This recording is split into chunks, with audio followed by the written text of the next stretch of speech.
নমস্কার বন্ধুরা, tasty ডিশিজ by Ruma চ্যানেলে আপনাদের সকলকে স্বাগত জানাই। যা গরম পড়েছে তাতে রান্নাঘরে বেশিক্ষণ দাঁড়িয়ে রান্না করাটা কিন্তু খুব কষ্টকর হয়ে দাঁড়ায়। অথচ রান্নাটাও কিন্তু সুস্বাদু হতে হবে, আবার স্বাস্থ্যকরও হতে হবে। একথা মাথায় রেখে আজকের আমার রেসিপি মাছের ডিমের টক। খুব কম সময়ে করা এই মাছের ডিমের টক কিন্তু এই গরমের একদম উপদেয় খাবার। রান্নাটি করার জন্য আমি 1.5 চামচের মতো সর্ষে বাটা নিয়েছি। অল্প তেঁতুল আমি জলে ভিজিয়ে রেখেছি। আজকে মাছের টকটা আমি তেঁতুল দিয়েই করব। এছাড়া আমি ডিমটা ভালো করে ধুয়ে নিয়েছি। ধুয়ে নিয়ে এর মধ্যে দিয়ে দিলাম নুন, হলুদ, লঙ্কার গুঁড়ো, 1 চামচের মতো বেসন, হাফ চামচের মতো ময়দা। সব উপকরণ দিয়ে ডিমটা ভালো করে মেখে নিতে হবে। আমার ডিমটা মাখা হয়ে গেছে। এবার আমি কড়াটা বসিয়ে দিলাম। কড়াতে দিয়ে দিলাম বেশ কিছুটা সর্ষের তেল।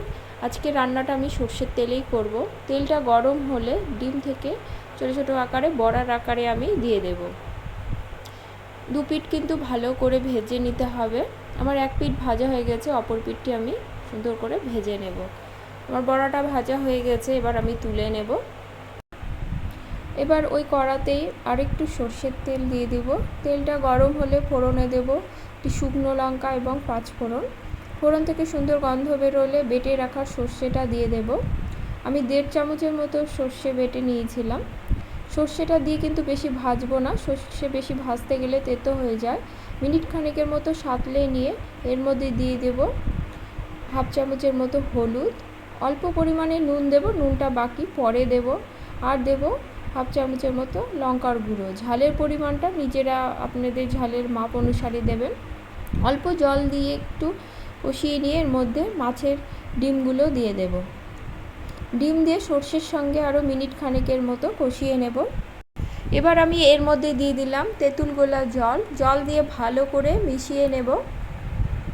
ভালো করে মিশিয়ে নিয়ে আমি এর মধ্যে দিব জল। যেহেতু ঝোলটা একটু পাতলা হয় তাই জলের পরিমাণটা কিন্তু একটু বেশি দিতে হবে।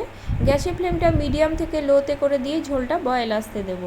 ঝোল বয়েল চলে এসেছে। টক ভাবটা ব্যালেন্স করার জন্য আমি 1 চামচের মতো চিনি দেব। যেহেতু ঝোলটা টক হয় তাই মিষ্টি পরিমাণটা কিন্তু একটু সাবধানে দেবেন।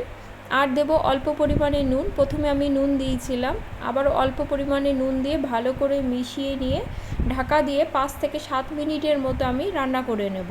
5 থেকে 7 মিনিট পরে দেখুন ঝোলটা কিন্তু অনেকটাই কমে এসেছে এবং ডিমটাও কিন্তু অনেকটাই ফুলে উঠেছে।